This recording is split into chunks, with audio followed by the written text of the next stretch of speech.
Hello students, इस video में आप देखने वाले हैं अपवर्तक गोले के लिए अभिपति बिंदु ज्ञात कीजिए तथा इस दशा में रेखीय आवर्धन m का सूत्र हमको निर्मित करना है ना। तो सबसे पहले अपवर्तक गोले के लिए अभिपति बिंदु ज्ञात कर लेंगे, है ना। तो यहाँ पर क्या है कि एक गोला है अपने पास में, क्या है,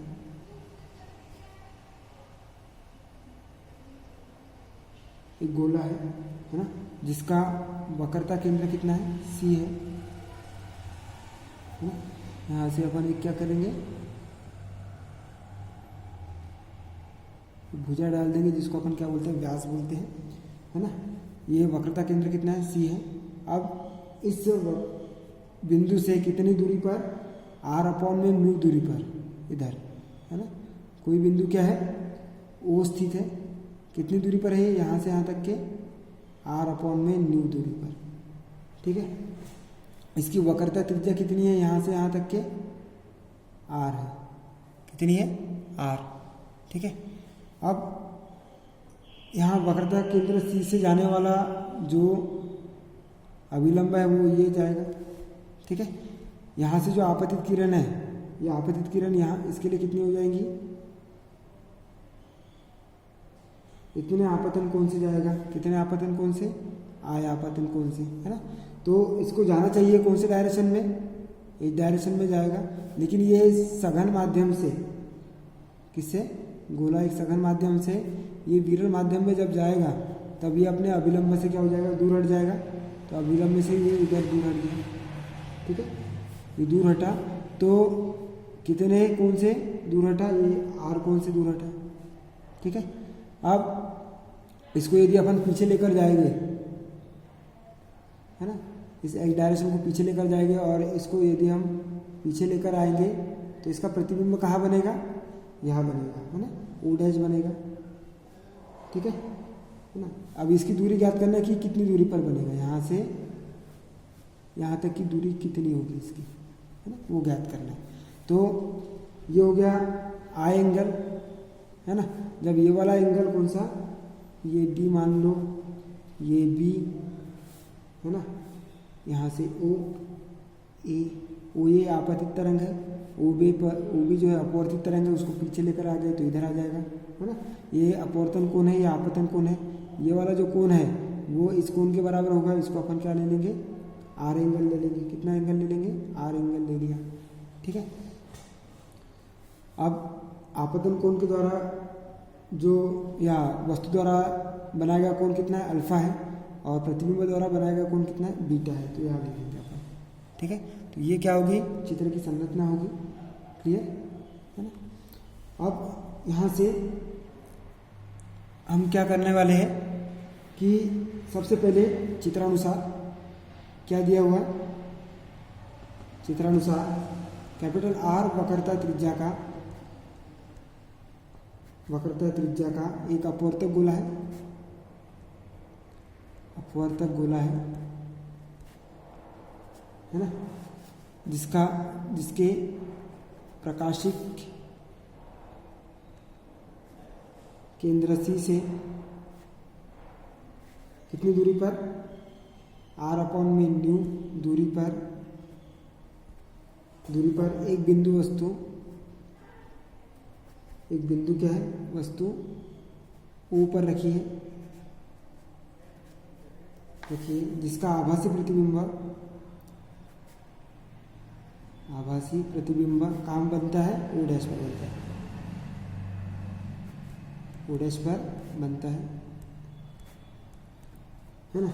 अब चित्र से क्या है, यहाँ पर आपतन कोण कौन सा हो जाएगा, COA हो जाएगा, है ना, CAO, ये आपतन कोण है कितना, I। तो कोण CAO बराबर कितना, कोण I, तथा कोण कौन सा हो जाएगा, DAB, कोण DAB बराबर कोण क्या हो जाएगा, O'AC या CAO', कितना, कोण CAO', है ना। कितनी वैल्यू आ जाएगी, बीटा, है ना, सॉरी R एंगल अपवर्तन को, ठीक है। उसी प्रकार ये जो एंगल है सी ओ ए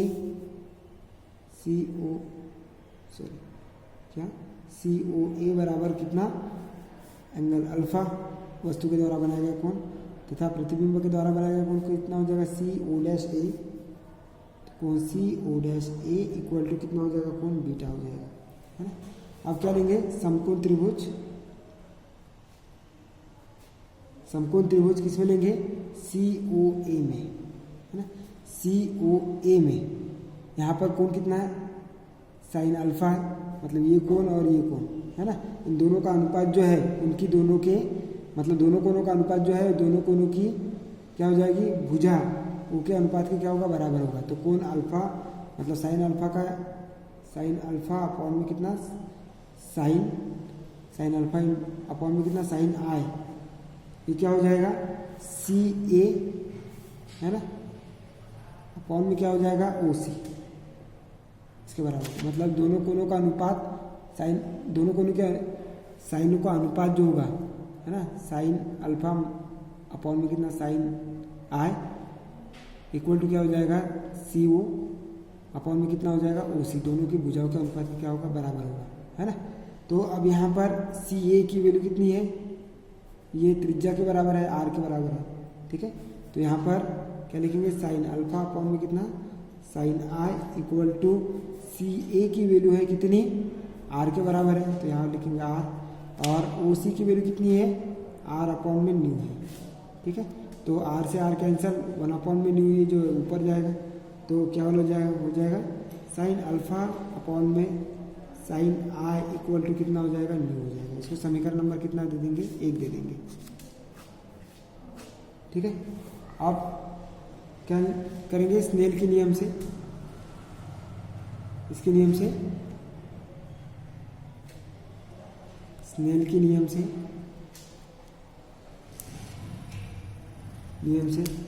क्या हो जाएगा, गोले के माध्यम से वायु में अपवर्तन होने पर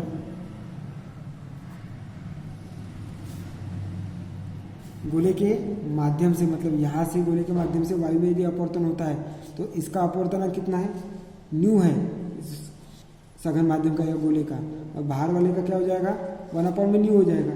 तो कितना हो जाएगा, न्यू इक्वल टू क्या लिखेंगे, 1 अपॉन में न्यू, क्योंकि एक इससे दूसरे इसमें जाता है तो अपवर्तनांक उसका क्या हो जाता है, व्युत्क्रमानुपाती हो जाता है। तो यहाँ से स्नेल के नियम से क्या होता है, साइन आई अपॉन में साइन आर इक्वल टू कितना होता है, 1 अपॉन में न्यू, मतलब न्यू होता है, न्यू की जगह क्या रखेंगे 1 अपॉन में न्यू रखेंगे। मतलब क्या रखा है यहाँ पर, न्यू की जगह क्या रखा है, 1 अपॉन में न्यू रखा है ना।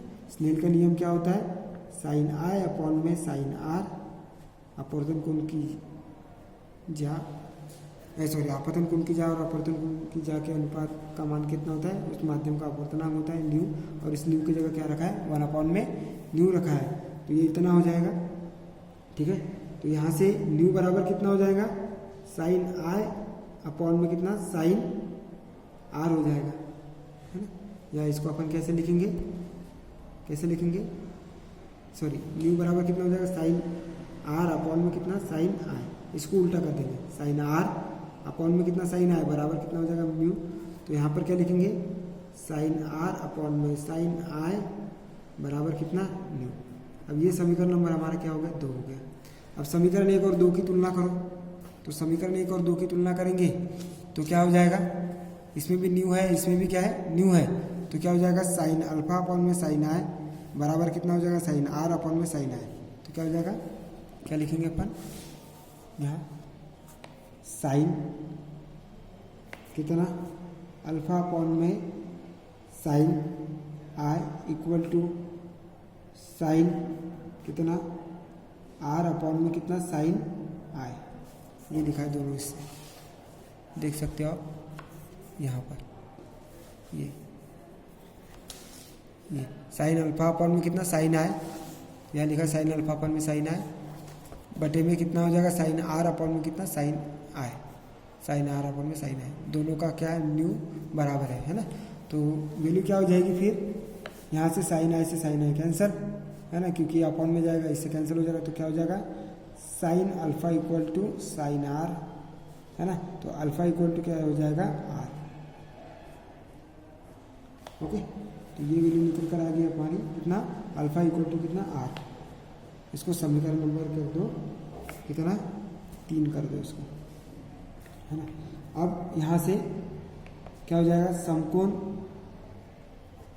त्रिभुज हम क्या लेंगे, ओ सी ए में लेंगे। किस में ले रहे हैं, ओ सी ए में। तो कोण जो निकालना है हमको, क्या, ओ सी ए की वैल्यू निकालना है।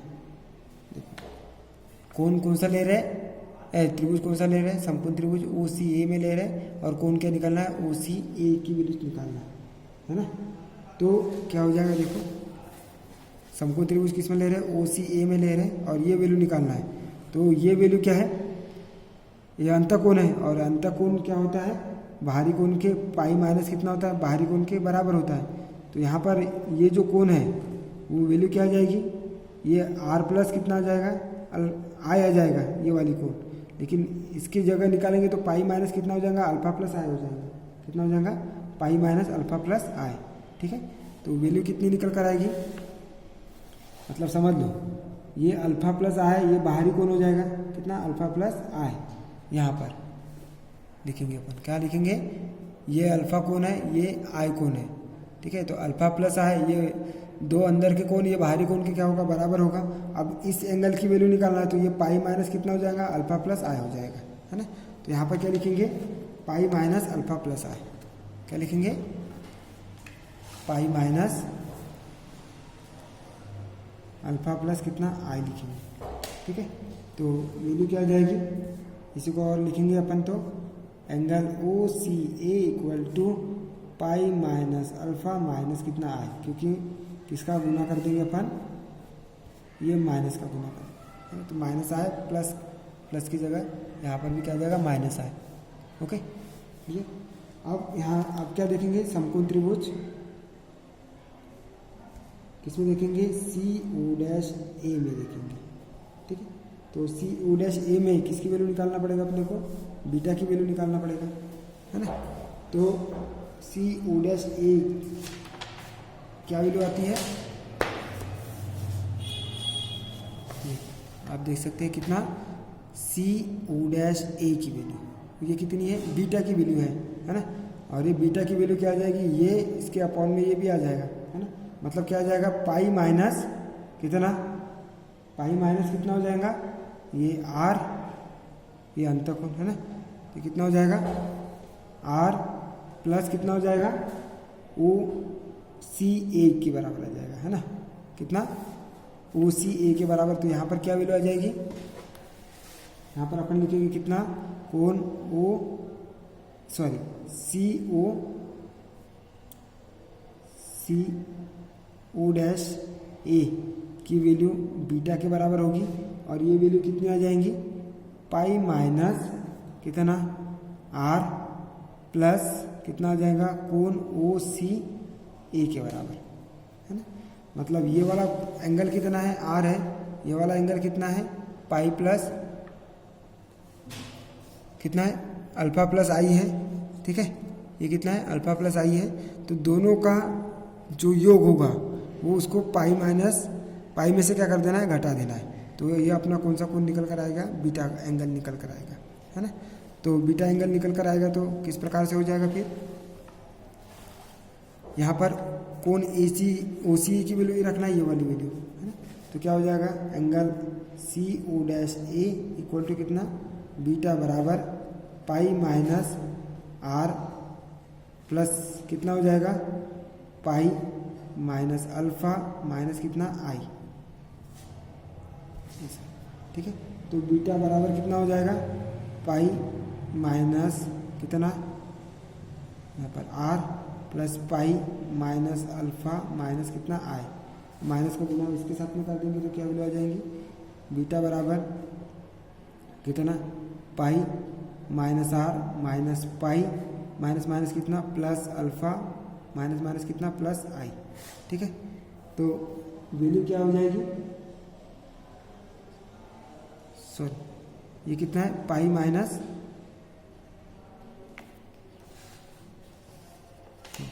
यहाँ से देखो अल्फा की वैल्यू क्या रखेंगे, आर रखेंगे। क्या रखेंगे, इस अल्फा की वैल्यू आर रखेंगे तो क्या हो जाएगा, b equal to pi minus r minus pi plus कितना हो जाएगा, आर हो जाएगा, क्योंकि चूंकि अल्फा इक्वल टू कितना रखा है, आर रखा है। समीकरण किससे, 3 से। तो इस अल्फा की जगह क्या रख देंगे, आर रख देंगे, है ना, प्लस कितना आई। तो यहाँ से पाई से ये minus pi cancel, minus r से प्लस आर कैंसिल, बचेगा कितना, आई। तो बीटा बराबर कितना हो जाएगा, आई हो जाएगा। तो ये समीकरण 3 हो गया, ये समीकरण नंबर कितना हो गया, 4। ठीक है, ठीक। अब त्रिभुज किस में देख रहे हैं, ये सी ओ डैश ए में देख रहे हैं, है ना। तो सी ओ डैश ए में क्या हो जाएगा, साइन आर अपॉन में साइन बीटा इक्वल टू क्या हो जाएगा, साइन आर अपॉन में साइन बीटा लिया तो साइन आर के इधर वाली सामने वाली भुजा जो होगी वो अनुपातिक होगी। तो कितना, साइन आर अपॉन में कितना, साइन बीटा पहले लिख दो। तो क्या लिखेंगे यहाँ पर, पहले साइन आर अपॉन में कितना, साइन बीटा बराबर। अब साइन आर, आर ये वाला एंगल है तो इसके सामने वाली भुजा कौन सी है, ये वाली है, ओ डैश सी वाली, है ना। तो क्या हो जाएगा, ओ डैश सी अपॉन में क्या हो जाएगा, इसके सामने वाली भुजा कौन सी है, सी ए है। तो यहाँ पर क्या हो जाएगा, ओ डैश सी अपॉन में कितना हो जाएगा, यहाँ से बात करेंगे तो ओ डैश सी अपॉन में कितना हो जाएगा, सी ए हो जाएगा, क्योंकि बीटा के सामने वाली भुजा ये कितना हो जाएगा, सी ए हो जाएगा। कितना हो जाएगा, सी से ए लेकर ए तक के, है ना, यहाँ तक के। तो यहाँ वैल्यू क्या आ जाएगी, सी ए की वैल्यू आ जाएगी, है ना। ठीक है, तो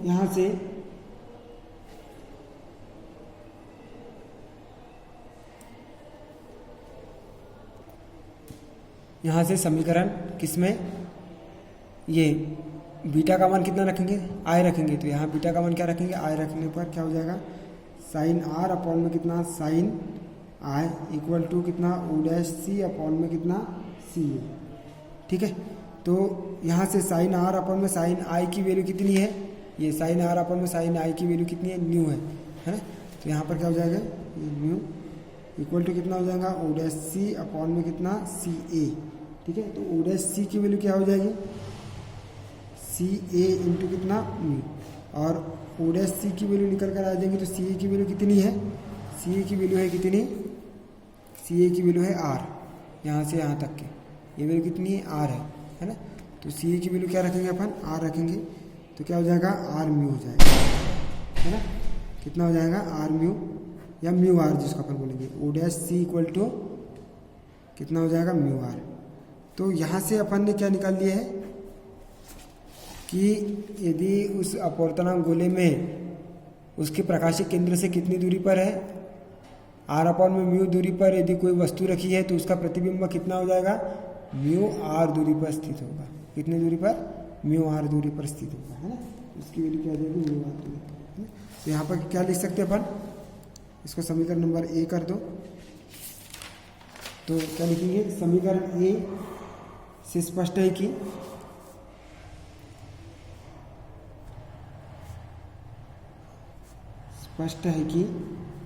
क्या प्रतिबिंब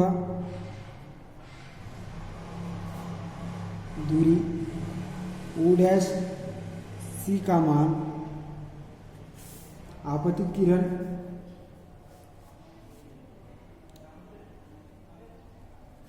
किरण ओ ए द्वारा अक्ष ओ से बने कोण अल्फा पर निर्भर नहीं करता। अल्फा का मान दिखता था क्या वहाँ पर, नहीं, है ना, क्योंकि यहाँ अल्फा का मान यहाँ दिख रहा है क्या आपको, नहीं दिख रहा है ना। ठीक है, तो क्या हो जाएगा, प्रतिबिंब दूरी ओ डैश सी का मान आपतित किरण ओ ए पर अक्ष ओ से बने कोण अल्फा पर निर्भर नहीं करता है ना। ठीक है, अतः बिंदु कौन सा, ओ से आती हुई सभी किरणें सभी किरणें गोले से अपवर्तित होकर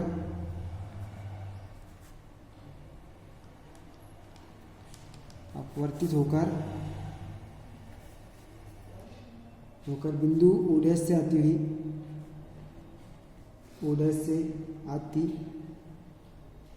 प्रतीत होती है अतः बिंदु क्या O तथा O डैश क्या है, अपवर्तक गोले के लिए अविपति बिंदु कहलाते हैं ना, क्या अविपति बिंदु कहलाते हैं।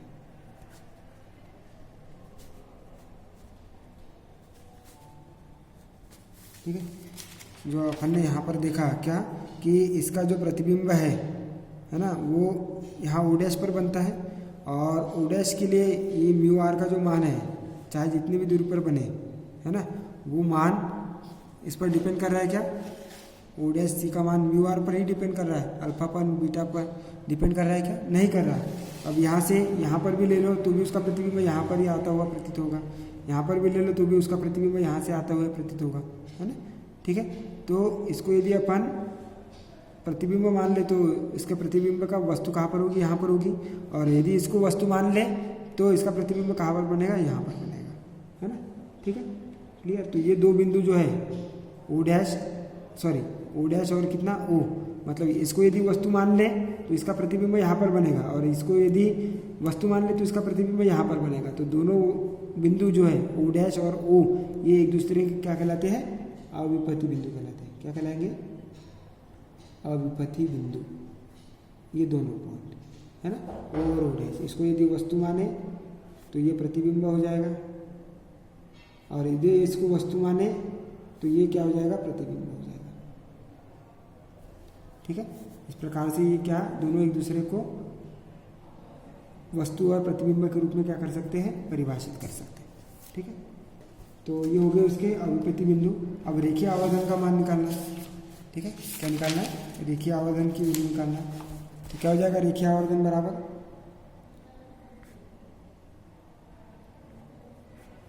रेखीय आवर्धन m का वैल्यू क्या होती है, इनकी वैल्यू होती है प्रतिबिंब की दूरी बटे क्या होती है, वस्तु की दूरी। प्रतिबिंब की दूरी कितनी निकाली है कि अपन ने यहाँ से यहाँ तक की म्यू आर कितनी निकाली है, म्यू आर, और वस्तु की दूरी कितनी थी, आर अपॉन में कितनी, न्यू, कितनी है, आर अपॉन में न्यू।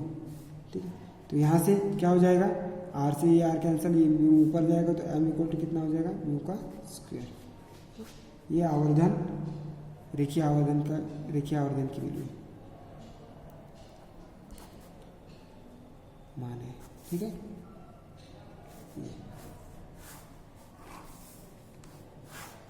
यहाँ तक के। ठीक है, इस प्रकार से ये क्वेश्चन हमारा क्या होगा, कंप्लीट होगा।